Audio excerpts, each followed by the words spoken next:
Ọ dị mma ịka nọkwa n'ihe mmemme ụtụtụ ọma Anambra. Mụ na onye ogbo m Ugonna Ebere ka nọkwa ebe a n'ụtụtụ a. Nke a tọgodo m iche. Ka ezi ihe o ji wee tọ gị iche?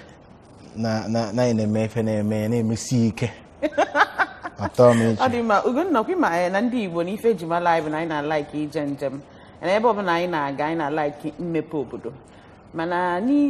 oge na-adịrị anya anyị bịa fụzia na ndị Igbo na nwezi ife abịa tinyebe ife dịka ebe ọbụla fan of ya echie ofu onye eze. Kedu ka isi efu nke? Na for me ọ dị unacceptable. Ọ dịlụ mma because ndị Igbo nwee ife ji malụfa.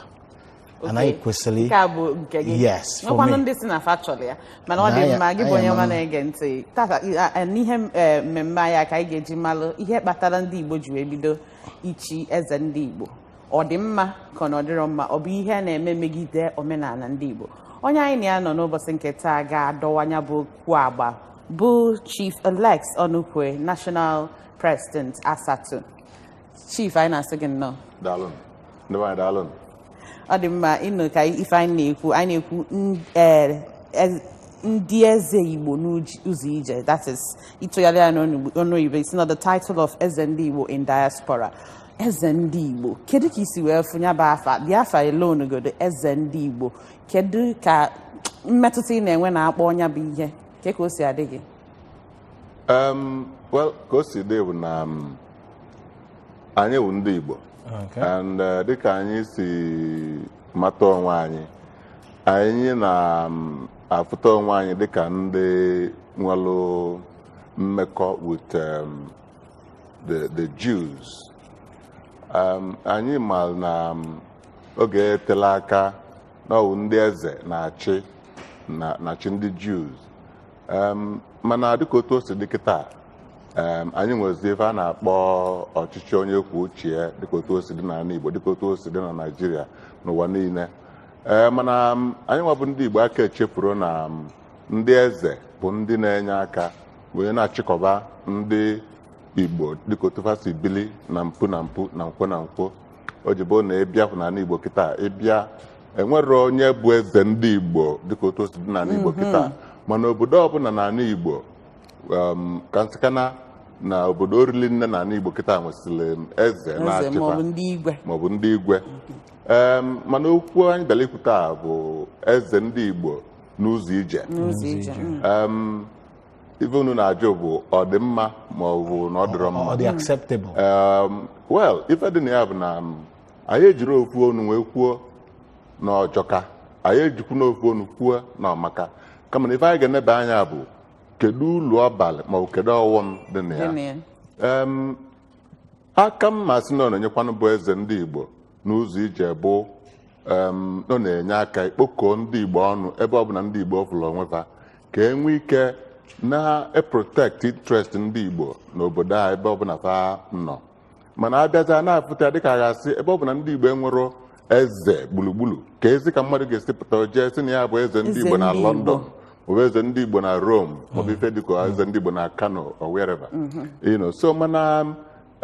si nwezuga na onye a na-aza eze ndị Igbo in parenthesis, mana ibe anyị na-ekwu maka ya bụ kedu ụlọ ọbala. Asị m kwuo echiro m eze mbụ, mana asị m kwuo mma asị na ụlọ ọbalị ya akakwa n'ọghọm dị na ya, maka na ife anyị na-enegara anya bụ iji maka ya nwee kpokọọ ndị Igbo ọnụ n'ebe va nọ, nwee na-eme ka ndị Igbo malụ na onwere ebe va si, nwee jili ya nwee na-ebunite omenala ndị Igbo ebe ọbụla va nọ, nwee maa na ndị Igbo nwere ka anyị si akwanye ugwu ife gbasara eze. Mana ife dị mkparị nne na ya bụ na ebe ọbụla ndị Igbo nọ nwee eze ndị Igbo na ava na-aghọtakwa na ndị nwe obodo a nwee eze na onye bụ eze ndị Igbo ga na-akwanyekwala eze nwe obodo ugwu dịka o si kwesị ekwesị. Maka na ihe eje for instance si na ịbụ eze ndị Igbo na Kano iluzie gị na eze ndị Kano azọwazie obodo ya. Mana o so na ụfọdụ nsogbu a na-enwe, maka na ama m n'oge na-etere anya na Akure onwe mgbe enwe clash with ọkwa ọba Deji of Akure ha na o mere invite ka eze ndị Igbo n'ebe abịa o wee dress ya in the regalia wee bịakwa na ịmago n'otu onye si na-aga onye na-echiri echichi onye na-enwere onowu kpubeli okpuru otu a wee bịa wee je wee nwee dịka enwe clash mgbe wee banụ ya na Akure. Oh yes, ka o si dị bụ na oge ụdị ọbụla obodo si chọọ ka esi eme n'obodo a ọ bụ na eze ndị nwe obodo na Akure enwere kapasiti wee na-anabata eze dịka eze ndị Igbo ka ọ bịa bụrụzi na eze ndị Igbo na eze Akure na-azọ ngwụ ndị Akure nwere ike isi na fa chọrọ eze ndị Igbo befa andịba kwuo onye ọbụla chọrọ ichi eze ndị Igbo ga-enye efe na Akure maka na ndị Akure ga-ekwu kapasiti chọọ na befa. That's one of the pictures. Ibe anya kịta ibe anyị ekwu kịta bụ onye anyị na-echi eze ndị Igbo kedu onye na-echi eze ndị Igbo a ọ bụ na onye na-echi eze ndị Igbo amara m obodo dị ife a mana ka anyị nwere ya n'obodo a bụ London ọ bụ na onye na-ekpubi okpu eze ndị Igbo a na London bụ onye Igbo ife o gosiri bụ mana tupu eme ya na-ekwesịrị inweta ikike n'aka eze ndị London ọ ghọta ife a na-eme na ọ bụrụ na eze anyị na-echizi ka bịazịa zọwazịa obodo London with the Queen kama na ọka onye aka wee na-achọkọta ndị Igbo nọ na London wee na-enyekwa aka na mmepe obodo England mana mgbe ọ ga-abịakwa nyewezie nsogbu dịka eze Igbo na London Queen nọdụzịa chọwaza ka ị nọdụkwa ọkwa n'ebe a ka ya bụ ebe nsogbu ga na-adị mana enwezụga nke a enwe ike na-enwe nghọta na ife a na-ekwu maka ya bụrụ ịbịa zọwa eze n'obodo mmadụ jere eje nọ inye aka wee na-ekpokute ndị Igbo wee na-emekwa ka ndị Igbo mmadụ na nwere ebe anyị si and na ebe anyị si na anyị na-akwanyere eze ugwu esi etu a na-eme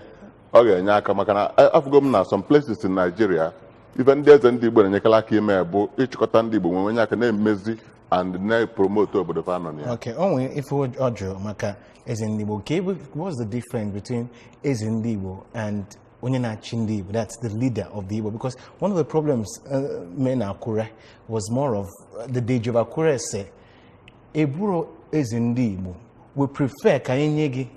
a leader. Be the leader of ndị Igbo, not because that's the difference. Or even tonight, what's the difference between eze and a leader? Well, difference, even the check. Because if eze ndị Igbo, that means you are probably saying, no, you are eze ndị Igbo niile. Yeah, even a joke and not a kanzagi. Even the check, na eze na leader, but do go to where na Anambra State na Igbo niile, abịa nwe onye bụ governor na state. Okay. Bịaza nwezie ndị igwe maọbụ ndị eze n'obodo bụ na obodo dịgasị iche iche. So na eze dịka ụdị anyị si na-afụ ya n'ala Igbo dị iche na ụdị eze ji dị dịka na England maka ịbịa na England na eze bụ the leader ya na-achị ya nwe ife niile mana be anyị bụ na ebe anyị na-akpa bụ eze omenala eze ọdịnala traditional rulers we call them. So ọlụfa na-abụ inye aka nwee na-ekpokọta ime obodo wee nwezi ike na-enye support to the leader who is probably the governor as it may be. Na ije na ebe na-abụrụ ana Igbo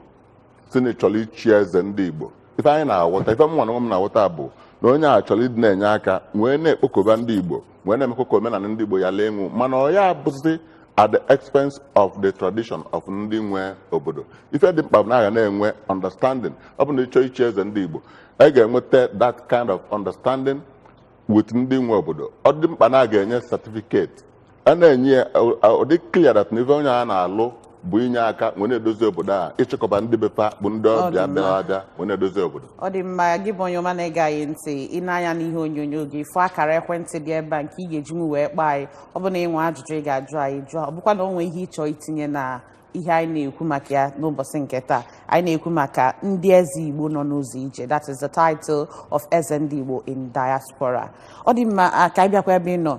ịma na a na-echi eze na ọ bụ onowu bụ ife na-ekpube okpu onowu na-enye ọfọ na ihe ndị ọzọ niile mana amarozi m ka esi chinyaba eze ndị Igbo n'ebe a ha nọ ọ na-abụ na onowu mebi obodo nke ha si obodo amụpụta ha ga-eje ebe a ha nọchie ha eze maka na ama m nọ onowu kpubeghị emesizie iwe nwee ike wee yilu the royal regalia ọnwa ihe mmetụta ihe a nwere na ọ bụ na ọ bụrụ onowu bụ ihe kpubere okpu ahụ na culture ndị Igbo Crossday bụ na ife na-ekwu bụ eziokwu mana ọ nwere ụdị ọzọ anyị ga-esikwa n'ebe ya anya onye na-ekpube okpu eze dịka ya sị ọ na-adịkwa n'ụdị n'ụdị dịka n'obodo o nwere obodo ebe ị ga-abata ọ bụ na onye na-ekpube okpu eze bụ onye tọkalịchalụ obodo a niile ya bụ the eldest man ọkpala dị n'obodo a bụ onye na-ekpube okpu eze nke a na-emekarị n'ebe a na-achọ inwe eze nke izizi nke mbụ na mbụ ọ wụ ọkpala ya bụ the eldest man n'obodo a na-ekpube okpu eze enwere ike emechazie enwezi eze a enwezi onowu subsequently ọ bụrụzi onowu na-ekpube ya na o dependil na ịbịa na dịka eze ndị Igbo na diaspora nke na-abụrụ ebe na-abụrụ n'ala Igbo ife dịka onowu ikpube okpu nwere ike ọ ya bụcha nsogbu maka na ndị Igbo nọ n'ebe a nwere ike gbakọta ọnụ si na chọrọ inwe eze kedu onye tọkọlịchala ndị Igbo niile nọ n'ebe a asị na onye ga-ekpube okpu o nwekwa ka anyị si eme ya bikọs enwego m experience ya mbụ nke a bụ nekwa ya eze Igbo ka edere n'okpu wee na-achọ ikpube mmadụ okpu nke a kedu ka ife ya akọwa amara m onye ọ na-achọ ikpube okpu amara m maọbụ echichi ka ọ na-achọ ichi ya maọbụ eze ọzọ ka ọ na-achọ oke ife a na-akọwa na mbụ na eze ndị Igbo na-echizi mmadụ echichi nke ọ kwesịrị ekwesị mba onye ọ na-echi echichi ife ị ga-aghọta bụ na ife ọzọ dịkwa mkpa nchọrọ ikwu bụ na onye na-achọ ịbụ eze ndị Igbo anywhere on earth ị ga-akaba arụ bụ n'igbugo evi n'obodo nna gị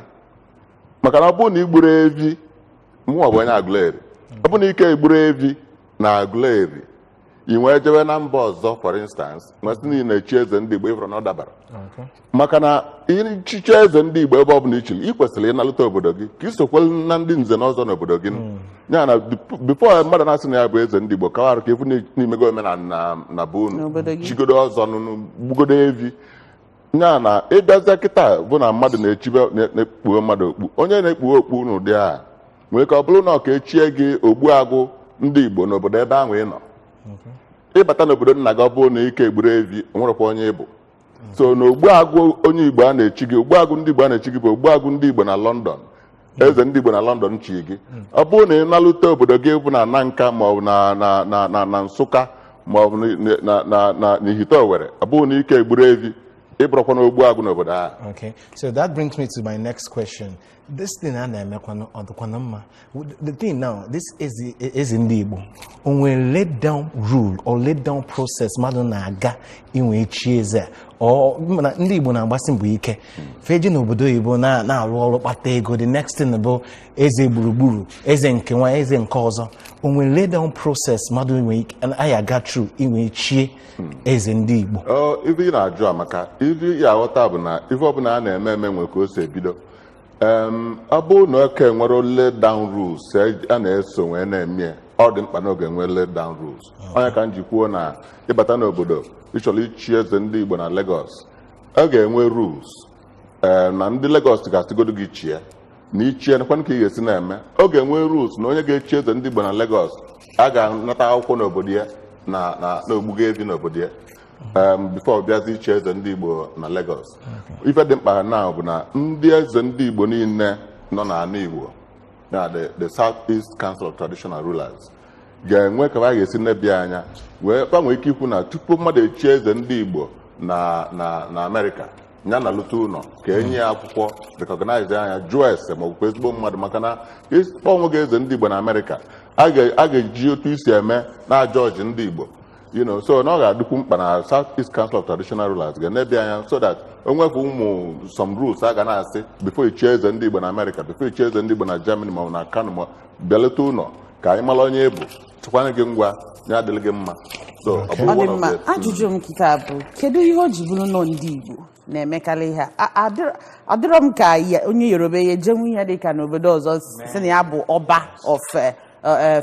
London ma ọ gịnị bụrụ kedu ihe o ji bụrụ ndị Igbo na-abụ ha pụọ ha na-alaghị ka mmasị na ịda iwu ma ọ bụ ime ihe omenala na-ekwesịsịrị ime. Ịma na omenala ndị dịle ndị ka anyị na-ekwu ndị Yoruba nwere kefa si eme nkefa ịbịa dịka ndị Hausa ebe ọ bụ na ndị Hausa nọ gbakọ rie nne onwe kefa si enwe ebe a na-akpọ seriki ndị Hausa na-enwe seriki amara mma mmasị ma seriki na eze ma ọ bụ ofufe mana ndị Hausa na-enwe seriki ife ọ na-egosi bụ na ihe onyonyo na-egosi ebe na-echi onye Hausa echichi kedu ihe ị nwere ikwu maka nke a? Ya bụ eze na-echi onye Hausa echichi ọ bụ eze ndị ebe Enugu steeti. Eze ndị Enugu steeti. Kedu ebe ọ dị echichi ọ n'Enugu steeti ma ọ bụ n'obodo ndị Hausa? N'Enugu steeti ka na-echi.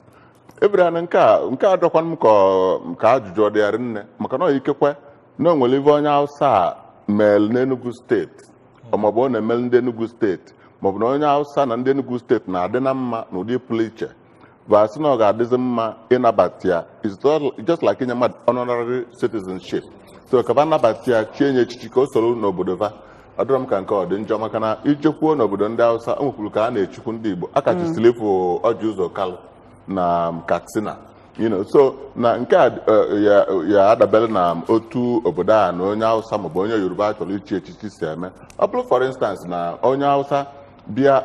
dịka otu ọkụ na nwere ebe ọ dị onye Hausa bịa nweta ọkụ na Nsụka niile gbapụo mmiri na Nsụka niile lụọ ụzọ niile dị na Nsụka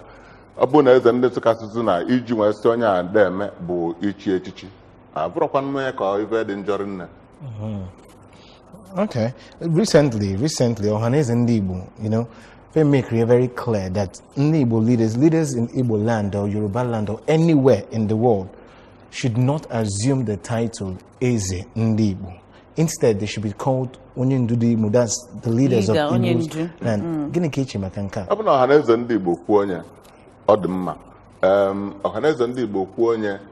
ọ dịkwu mma ka ndị eze nọ n'ala Igbo tinye ọnụ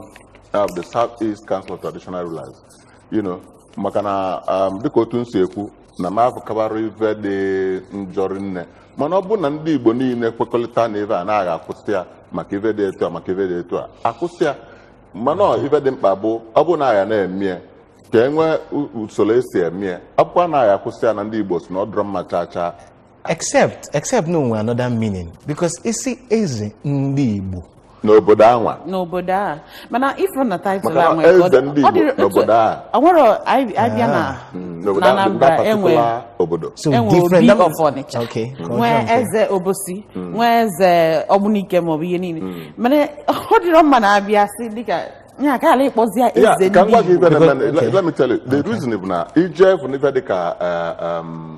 England bịa na London enwere ndị Anambra steeti nwee ndị Imo nwee ndị Aguleri nwee ndị Nanka nwee so enwezi ike abịaza ka echiwe ya na mkpụrụ ọkalizia and enwere ike ụfọdụ adịrọ many enough inwe eze nkefa so na the thing ndị Igbo na-eme dị abụ iji nwee nwike jikọta ndị Igbo niile ọnụ under one umbrella to be able to protect their interest akpọdo anya eze ndị Igbo even when here in Igbo land anyị ka enwero eze jikọta anyị ncha niile. According to Deji of Akure, I'll say the only person you want to recognize no with time echichi mbụ Chief Chukwuemeka Odumogu Ojukwu time echirie eze ndị Igbo gburugburu that he's the only one you want to recognize as eze ndị Igbo. But why is it norm ketaze? Is it that ndị Igbo are they unanimously united because anyway a law or a rule guiding this particular echichi? I mean, why are we flouting it? Ife dị mkpa dị a bụ na o nwere onye na-apụtasị na ya bụ eze ndị Igbo kwụsị. No, abụ m eze ndị Igbo na London, abụ m eze ndị Igbo na Kefi, abụ m eze ndị Igbo na Nasarawa, which means that eze ndị Igbo is qualified by the place ichiri ya. Nwere apart from eze ndị Igbo gburugburu bụ Ikemba. Oke nwere onye ọzọ so mana Ikemba amapụtasị na ya bụ eze ndị Igbo Nnewi echiri eze ndị Igbo Nnewi na eze ndị Igbo niile so na onye na-aza eze ndị Igbo na Kano onye na-aza eze ndị Igbo na Kefi maọbụ eze ndị Igbo na Ibadan na-qualify ya by that particular enclave ebe ahụ ọ na-aza eze so to that extent enwere ike isi well now to protect the interest of ndị Igbo in that particular area mana ebe na ndị Igbo niile na-ebịa anya si na ọ na-ebute nsogbu and na-agha akwụsị ya eji nwayọọ kpọọ onye ọbụla kwuo onye mana asịkwa na aga na-eme kama na ife aga eme bụ na ọ ga-enwe some guidelines or rules ọ dị mma onwe oge anọ na-ebu ụfọdụ asịrị ma kpịa rumo na-asị na ndị a bụsi eze ndị Igbo nọsị na n'ụzọ ije na ọ na-abụ fanata fada eje pay homage to eze nke obodo nya obodo amụlụfa na anya ha nataghị ekwekọlụ dịka inwe ike igwe awazigo ji ha nwa nata tinye ịwa ji nke ha na ha dị respect the eze nke obodo ha si ya wepụta ka ihe inwe ikwu maka ekwugo m ya mbụ ya kịta si na ị na-eme eze ndị Igbo